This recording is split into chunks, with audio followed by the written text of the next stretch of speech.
4. Quem achou, diga amém. Amém. Salmo de número 84. Quão amáveis são os teus tabernáculos, Senhor! A minha alma está delante e desfalece pelos atos do Senhor. O meu coração e a minha carne clamam pelo Deus vivo. Até o pardal encontrou casa, e a andorinha ninho para si, e para sua prole junto dos teus altares, Senhor dos exércitos, Rei meu e Deus meu. Bem-aventurados os que habitam em tua casa, louvar-te-ão continuamente. Bem-aventurado o homem cuja força está em ti, em cujo coração estão os caminhos aplanados, o qual, passando pelo vale de Baca, faz dele uma fonte, a chuva também enche os tanques. Vão indo de força em força, cada um deles em Sião aparece perante Deus. Senhor dos exércitos, escuta a minha oração, inclina os ouvidos, ó Deus de Jacó. Olha, ó Deus, escudo nosso, e contempla o rosto do seu ungido. Porque mais vale um dia nos atos do Senhor do que em outra parte 1000. Preferiria estar à porta da casa de meu Deus a habitar nas tendas da impiedade. Porque o Senhor Deus é um sol e escudo. O Senhor dará graça e glória, não negará bem algum aos que andam na retidão. Senhor dos exércitos, bem-aventurado o homem em que em ti põe a confiança. Meus irmãos, nós vamos falar um pouco sobre esse salmo, que é um salmo muito conhecido. Eu costumo dizer que há 3 salmos que são bem conhecidos. O primeiro salmo é o salmo de número 23, o salmo do pastor. O Senhor é o meu pastor e nada me faltará. O segundo salmo, bem conhecido, até alguns irmãos ou algumas pessoas têm mania de deixar a Bíblia aberta em casa, é o salmo de número 91. Aquele que habita aonde? A sombra do Senhor descansará. Também outro salmo que é muito conhecido é o salmo de número 133. Ó, quão bom e quão suave é que os irmãos vivam em união. São 3 salmos que é importante. O livro de Salmos tem algumas características particulares. Por exemplo, é o maior livro da Bíblia com 150 capítulos. Também, a segunda particularidade de Salmos é que ele tem o maior número de versículos em um só capítulo, que é o Salmo de número 119, que tem cerca de 176 versículos. São algumas particularidades que nos chamam a atenção. Salmos não é, eu não falo capítulo 84, porque Salmo ele foi feito de cânticos. Quando nós lemos Salmos, todos acham que somente Davi escreveu os Salmos. né? Até eu, algumas vezes, eu já cometi esse erro de chegar e falar que o salmo tal foi salmo de Davi, mas depois eu lendo, ou André me corrigindo em casa, eu vi que realmente não era verdadeira de outra pessoa. Porque dá a entender, mas tem pelo menos 7 personagens que escreveram, 7 pessoas que escreveram os salmos. Davi, ele foi o que escreveu mais, ele escreveu 73 salmos. Por essa ocasião, nem todos acham que foi Davi que escreveu o livro de Salmos. Salomão, filho de Davi, também escreveu 2 salmos, que foi o Salmo 72 e o de número 127. Mas também Moisés escreveu alguns salmos. Por exemplo, o Salmo de número 90, que diz: ensina-nos a contar os nossos dias, de tal maneira que possamos alcançar corações sábios. Também os coraitas, né, que nós, até é parte do nosso texto, também teve uma parte. Também teve 2 pessoas, Emã e Etã, que também escreveram o livro de Salmos. E quem não se lembra do Salmo de número 73? Foi escrito pelo homem chamado Asaf. Então, o livro de Salmos tem algumas particularidades que nos chamam a atenção. Salmos, a palavra salmos do hebraico, ela quer dizer Tehilim, que fala sobre louvores. Do grego é psalmos, que quer dizer cânticos. Por isso que nós não falamos capítulo, porque quando eram falados sobre as palavras de salmos, eram cantadas. Quem não se lembra, o cântico dos degraus. Mas depois de dar essa explanação, essa introdução sobre o livro de Salmos, que é fantástico, você que quer ser abençoado e não sabe como ler a Bíblia, eu aconselho começando pelos Evangelhos, mas leia Salmo, pare um pouco, leia, porque vai te trazer uma edificação muito grande. Amém? Amém, irmãos? Amém. Ô glória! Vamos se animar, porque daqui a pouco tem um banquete aí para nós. Mas eu quero falar hoje sobre o Salmo de número 84. Quem escreveu o Salmo de número 84? Foram os filhos de Corá. Quem era Corá? Vamos só nos contextualizar. Na época que Deus estava usando um homem chamado Moisés, houve uma rebelião. E olha que interessante. Abra sua Bíblia em Números capítulo 16. Vamos entender um pouco mais dessa passagem. Números capítulo 16, artigo 25. Nós vamos procurar falar mais pausadamente para que os irmãos venham ter um total entendimento. Leia para mim Números capítulo 16, no seu versículo 26. Ele advertiu a comunidade: afastem-se das teias desse filho, não toquem em nada do que pertence a eles, senão vocês serão eliminados por causa dos pecados deles. Eles se afastaram das tendas de Corá, Datã e Abirão. Datã e Abirão tinham saído e estavam em pé à entrada de suas tendas, junto com suas mulheres, seus filhos e suas crianças pequenas.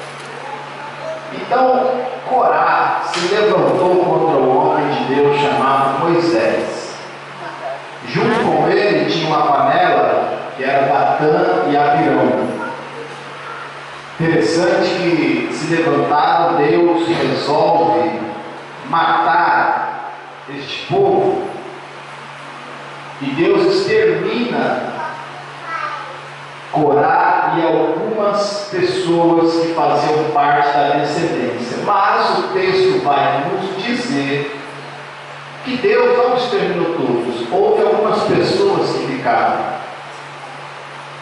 Por certo, eu penso que são pessoas que não se envolveram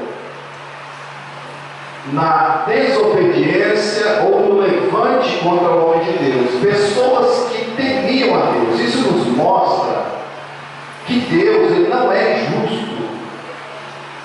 Interessante. Deus, ele não é injusto. Se a pessoa teme ao nome do Senhor, ele vai ter vitória. Mas quando a pessoa ela tem culpa no cartório, por mais que ela não comete pecado, mas ela está consentindo com o pecado, aí Deus, ele vai punir a pessoa.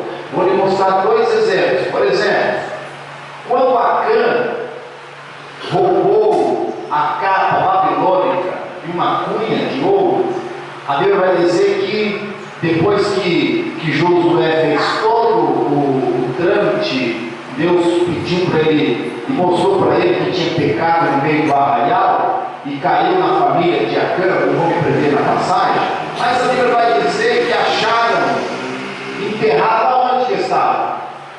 Dentro de casa, enterrado dentro da tenda. Aí a Bíblia vai dizer, por mais que você pense, mas Deus foi ruim, Deus matou todo mundo, o povo matou todo mundo. Foi por quê? Porque Acã que pecou mais estava enterrado onde? Dentro. Aonde que pode a pessoa enterrar algo dentro de casa e a esposa não vê, os filhos não vê, a tia não vê? Então a família inteira de Acã vieram para fora e morreram apedrejados. Correto? Agora, olha o outro exemplo. Abraão, ele intercede por Ló. E tem um diálogo com Deus, falando, mas Senhor, se tiver um justo lá, o Senhor mata, se tiver 50, ele vai baixando. E Deus, ele mostra nesses dois exemplos que eu estou dando, que ele não é injusto. Quando eu digo que você tem que buscar a Deus, e Deus vai fazer por você o tanto que você fizer para Ele, é porque não adianta nós reclamarmos que não somos abençoados se nós não estamos fazendo por merecer.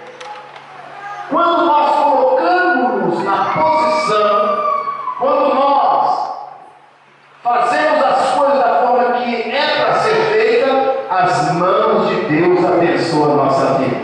Isso é fato. Então, os coralitas, ou os descendentes de Corá, escreveram o Salmo 84, que pode ser dividido pelo menos em três partes desse salmo. A primeira parte é o alcance da graça de Deus, como eu já falei.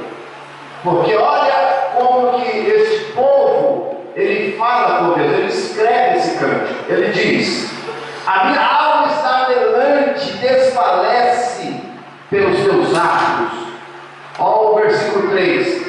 Até o pardal encontrou casa, e a andorinha encontrou ninho. Este povo sabe o que está falando.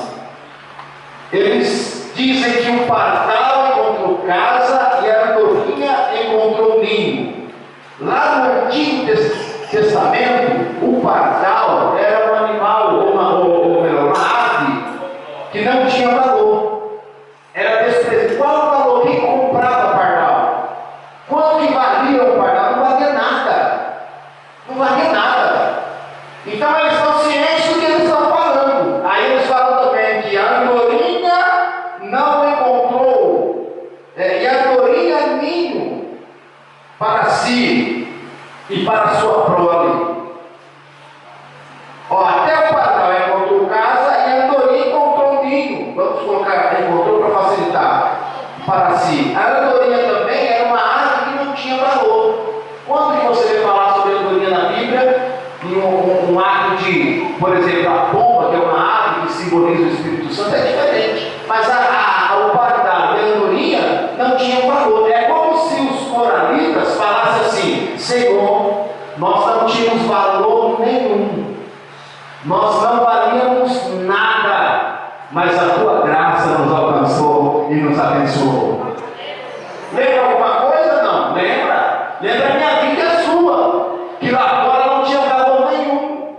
Que lá fora, quando nós estávamos fazendo a vontade do nosso adversário, nós éramos desprezados. Aparentemente uma alegria passageira. Mas aí daqui a pouco Deus vai lá, pega a gente lá do muro, traz para a igreja, nos lava com seu sangue e nos mostra que hoje nós somos propriedades peculiares de Deus. Os coralitas sabem, eles dividem esse salmo nessa primeira classificação. A segunda parte que é dividida é sobre o tema que nós vamos falar de Baca. Então eu vou pular para a terceira parte da divisão. Eles valorizam a casa de Deus. Eles falam, mais vale, olha o versículo de número 10, mais vale um dia nos teus átrios do que outra em 1000 partes. É interessante. Eles valorizavam. Aí eu acho bonito, irmão, que Deus faz. Antes de eu entrar no vale de Baca, eu acho bonito que Deus faz. Porque para muitos, nós não temos o direito de estar na casa de Deus.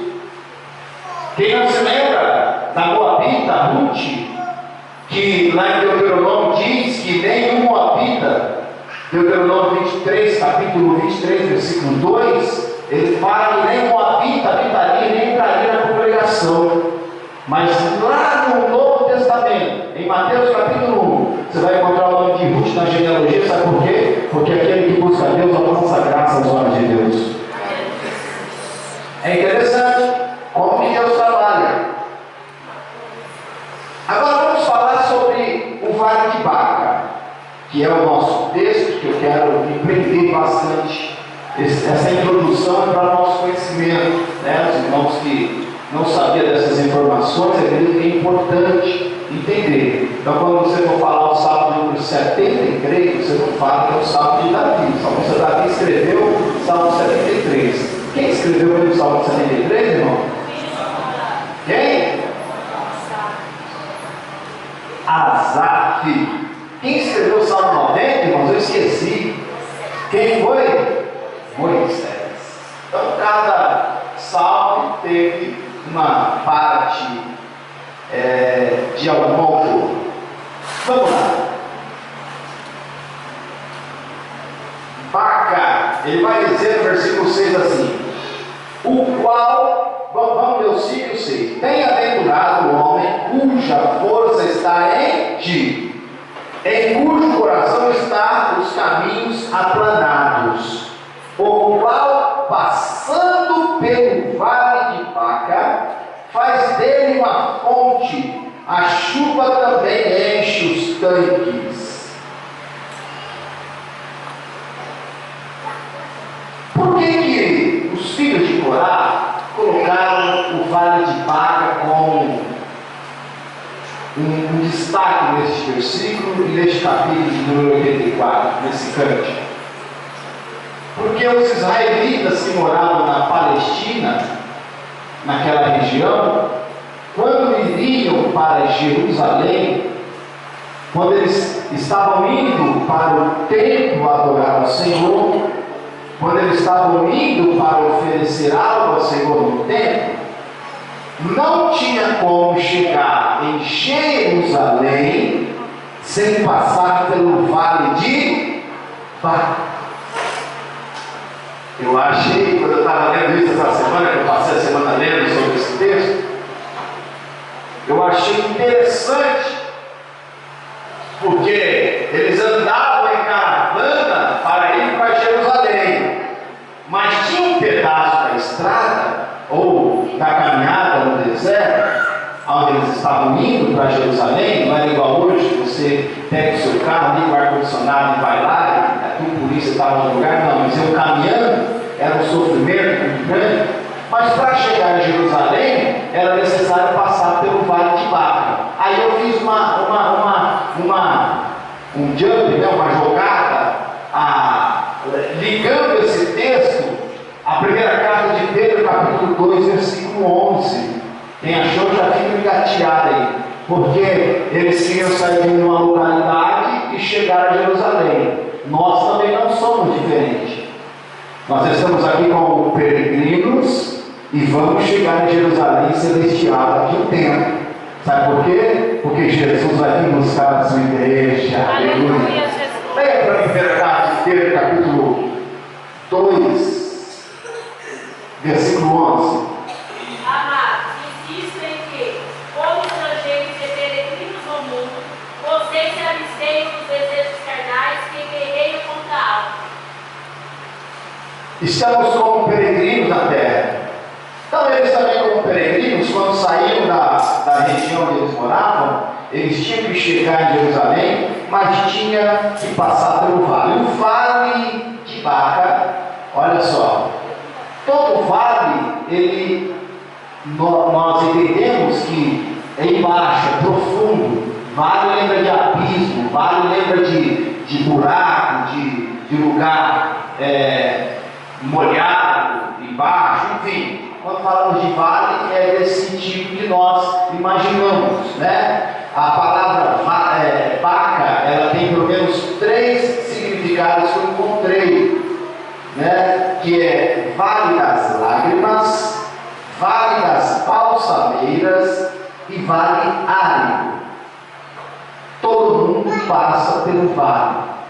O salmista, no Salmo 23, ele diz: ainda que eu andasse pelo vale da sombra da morte, eu não temeria mal algum, porque tu estás comigo, a tua vara e o teu cajado me consolam. Então, vale não tem jeito. Na nossa caminhada para o céu, na nossa caminhada com Jesus, nós vamos ter que passar por vale, não tem jeito. Não tem como servir a Deus e não passar por privações e provações. Servir a Deus é sinônimo de luta às vezes, é sinônimo de prova. Então o vale era a rota, o vale de Baca era uma rota obrigatória para os israelitas para chegarem a Jerusalém. E quando você está no vale de Baca, ou no seu vale, vamos dizer assim, quando você está caminhando, está no vale, para que você possa sair desse vale, precisa acontecer pelo menos 3 coisas que acontecem no vale. Diga para o seu irmão, 3 coisas, fale para ele. Não, fale alto, olha na boca do seu cabelo, olha bem no olho, bem claro. Irmão, 3 coisas precisa ter para sair do vale. No vale de Baca, ou no vale das lágrimas, e esse nome tem um significado porque os historiadores dizem que as plantas que estavam no vale choravam ou minavam a água das plantas. Por isso que é vale das lágrimas. Por isso que é chamado vale das lágrimas. Então quem está no vale precisa ter choro. E quando você chorar na Bíblia, eu disse na pregação de quinta-feira que para o grego, ou na filosofia grega, chorar era sinônimo de, quem lembra? De fraqueza. Para os gregos, o filho não chora perante o pai, e o pai não chora perante o filho. Tinha que todos estarem firmados e apóstolos sua afeição. Poderia passar um momento difícil, mas ele segurava o choro, porque para ele era sinal de fraqueza. Aí eu disse na pregação de quinta-feira que aí Jesus confrontou dizendo o quê? Bem-aventurados que choram, porque eles serão consolados. Então, quando nós choramos, dentro do vale, tem alguns significados. Existem pelo menos 3 tipos de lágrimas, ou de choro. Primeira lágrima, são as lágrimas passais. Que lágrimas que são essas, pastor? São lágrimas que lubrificam os olhos. Se você colocar o seu dedo no olho e tirar, você vai ver que vai estar molhado. Ele automaticamente em si, ele já é molhado, os seus olhos. A segunda lágrima é as lágrimas reflexivas. O que elas fazem? É aquela lágrima quando cai o cisco no olho, é quando você passa daquele espírito, né? Você cai, você chora. São alguma coisa que te faz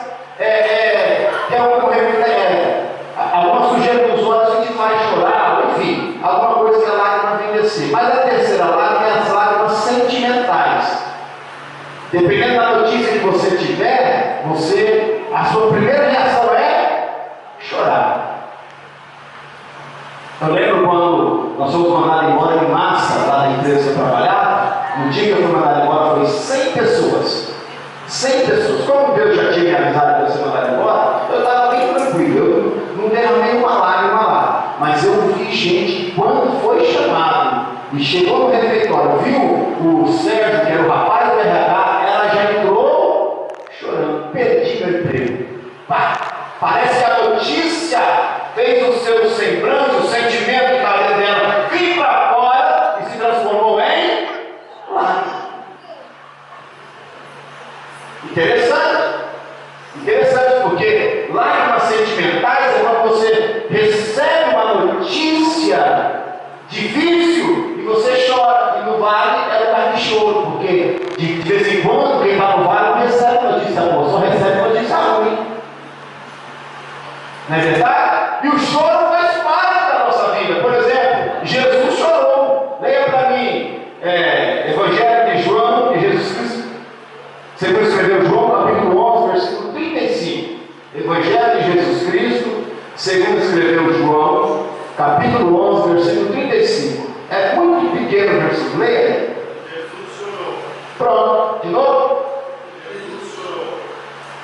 Jesus chorou. O que fez Jesus derramar lágrima foi uma notícia. Qual notícia? Lázaro havia morrido. Só que, da mesma forma que no vale nós choramos, há versículo na Bíblia que nos faz alegrar. Por exemplo, Salmo número 30, versículo 5, diz o quê? O choro ele dura, mas a alegria vem. No vale você pode estar chorando, mas quando você sair do vale, você vai se alegrar em nome de Jesus.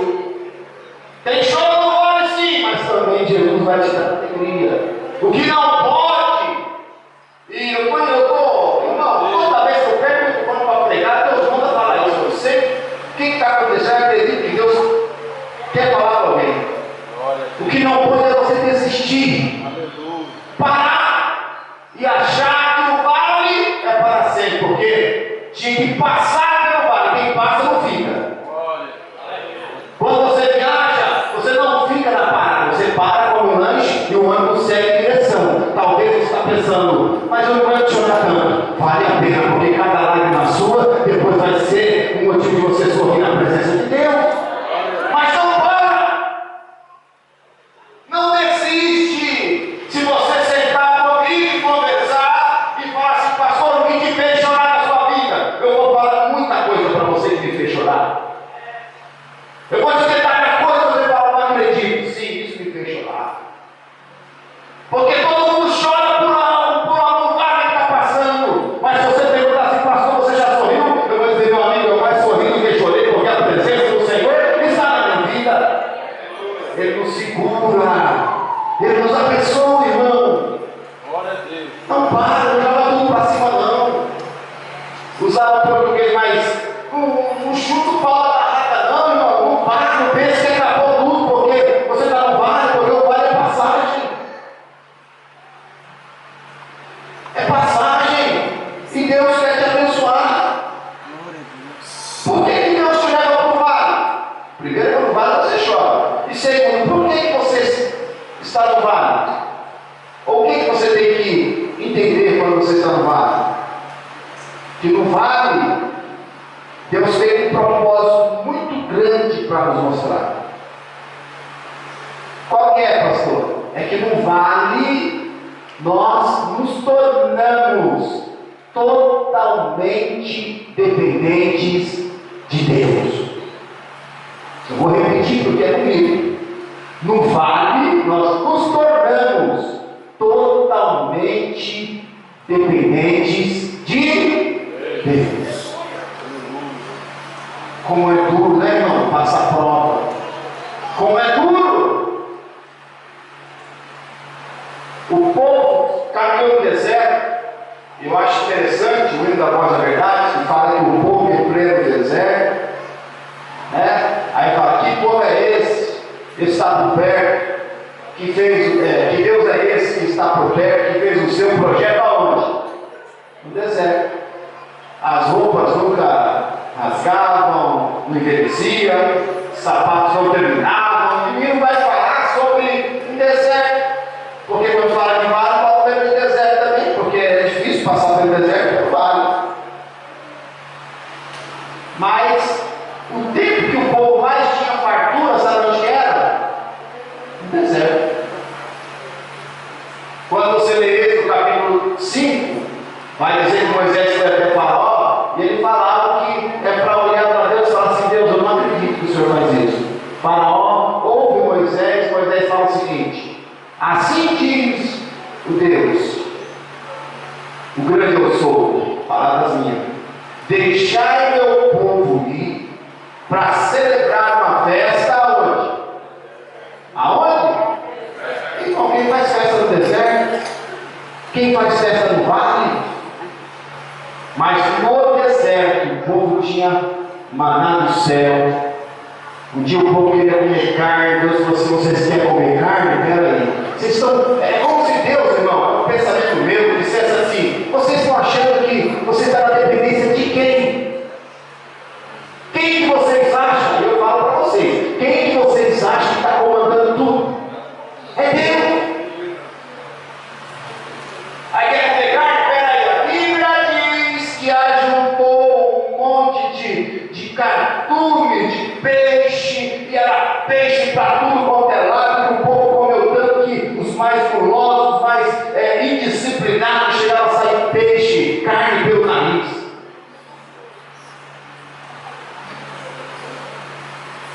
O povo tomava água geladinha, porque a água da rocha é gelada.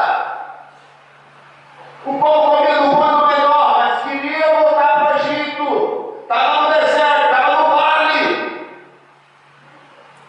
E quando nós passamos o vale, é para nós entender que não adianta, meu querido, a dependência nossa só vem de Deus. Talvez você está no vale. Talvez você fale: eu não sei o que eu faço, e eu vou te falar o que você vai fazer. Confia que Deus vai te abençoar no vale. Ó, é lá. Deus, Ele nos ouve em lugares, ou está conosco em lugares que nós não imaginamos. Por exemplo, Jonas estava no fundo de um grande peixe, lá nas profundezas. Ele cai em si. Porque para Deus abençoar, meu querido, Jonas literalmente estava no abismo. Aí ele caiu em si e lembrou-se. Talvez ele pensou: eu estou aqui por causa que eu plantei, eu mesmo fiz eu estar aqui, mas Deus tem misericórdia de mim. Aí Deus, opa, ouviu e tirou Jonas daquele peixe. Quando lançaram aqueles 3 jovens na fornalha, era como se dissesse: já era. Mas quem estava dentro da fornalha era o 4º homem da fornalha. Deus estava com eles ali, sabe por quê? Porque Deus vai te abençoar onde você está, não importa a situação que você está passando. Qual a sua situação? Pastor, não aguento mais. Seja dependente de Deus, mude a sua oração. A oração só deve ser mudada. Talvez você está orando errado. A oração correta é essa: Senhor, cuida de mim, não deixe faltar nada para os meus filhos. Deus, e começa a pedir para Deus. Tenho certeza que não vai te faltar absolutamente nada. Sabe por quê? Porque quem espera em Deus alcança. Quem confia em Deus sempre tem resultado. O vale não é para te matar. Se você ficou muito tempo lá, é porque você vai sair mais forte. Diz uma ilustração que tinha uma pedra muito grande, uma rocha, e o homem perguntou para Deus se aquela rocha estava no lugar errado e ele ia remover a rocha. Aí Deus falou assim: não, vou remover. Faz o seguinte, vai empurrando ela aí. Olha a ilustração. Aí todo dia que ele ia lá e empurrava a rocha, né? Ô Ricardo, a rocha nem tinha para ele. E ele ficou dias ali empurrando aquela rocha. Ele obviamente não mexeu no lugar porque ele achava, porque a gente pensa isso, né? Eu vou tocar na rocha, Deus vai dar só um empurrãozinho e ela vai cair. Não é assim que funcionam as coisas, não. Aí ele empurrava a rocha. Quando deu alguns dias, 10 dias, 15 dias, ou mais, ele parou, olhou para o céu. E aí, Deus? A rocha não saiu Deus falou assim: mas olha para os seus braços. Aí ele olha, como ele está mais forte. Olha como é que está a sua saúde, está melhor, você tem bastante exercício. A rocha não saiu, mas se você está melhor, você está. É assim que acontece conosco. O vale, a situação que nós nos encontramos, não é para nos matar, mas para nos dar mais força. Eu tive o privilégio, escute, de sábado pregado na igreja, que eu fui pastor há um tempo atrás, há uns 2011, por aí. E naquela igreja eu tratei um assunto de um casal muito crítico. Muito, mas pensa no assunto crítico. Eu e a minha esposa ficamos até doentes, ela mais que eu. Como resolver o problema? E sinceridade, irmãos, foi o pior caso que eu já peguei como pastor. Foi o mais difícil. Mas Deus nos deu graça. Nós tratamos o caso de uma forma que não tem como falar diferente. Foi Deus que nos usou, porque o caso era de separação certa. O caso era crítico, porque Satanás ele queria destruir a família, ele queria atrapalhar, ele queria acabar com o casamento. Mas escute, nós tratamos o caso, acompanhei de perto, fiquei em cima, pai, André, ligando, nós ajudamos muito aquele casal.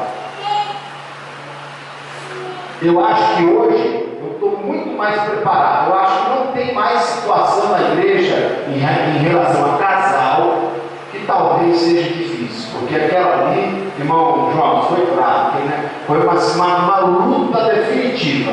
Mas olha se não valeu a pena Deus usar a minha filha, a vida da minha esposa.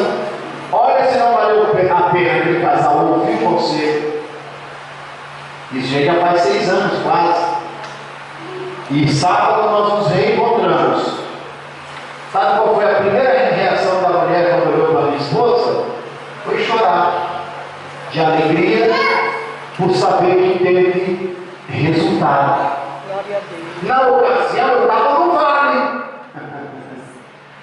Meu irmão, isso é muito forte. Na ocasião eu estava passando uma prova muito grande, mas passou-se o tempo e a família está unida, servindo a Deus, porque o nome do Senhor foi glorificado. Pastor, quem foi com isso? Experiência. Experiência. Porque o Vale nos traz experiência. Quando Deus levou Ezequiel para o Vale de Ossos Secos, no capítulo 37 de Ezequiel, vamos ler? Abra sua Bíblia rapidinho para nós finalizarmos.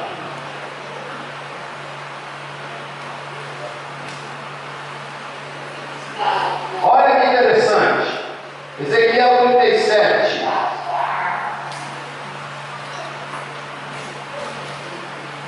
Veio sobre mim a mão do Senhor e me levou em espírito e me pôs no meio do vale que estava cheio de ossos.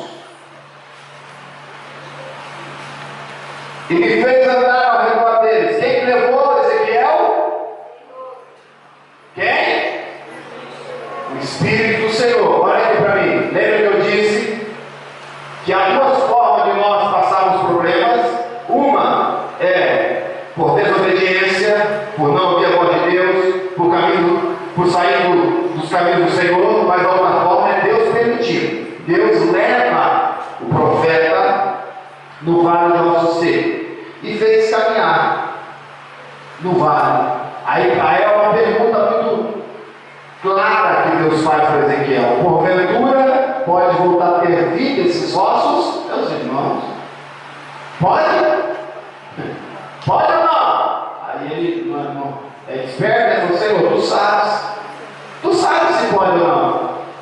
Mas Deus pergunta, mas ó o versículo de número 5: assim diz Jeová, eis que farei entrar em vós espíritos e vivereis, e porei nele sobre vós, e farei crescer. Ou seja, Deus levou Ezequiel teve que fazer só uma só profetizar.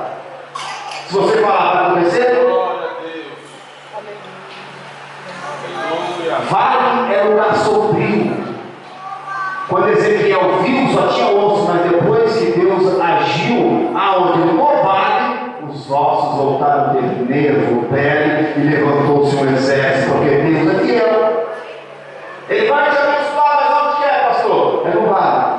Não saia, não peça para Deus tirar, arrancar, tira de mim essa aprovação, tira de mim este vale. Senhor, não fale isso para Deus. Fale, Senhor, eu não sei o motivo que eu estou passando, mas passe comigo, porque eu quero chegar em Jerusalém. É isso, gente. Que Deus possa abençoar a sua vida, não dá tempo de concluir, mas Deus é bom. Que Deus possa te abençoar em nome de Jesus. Amém?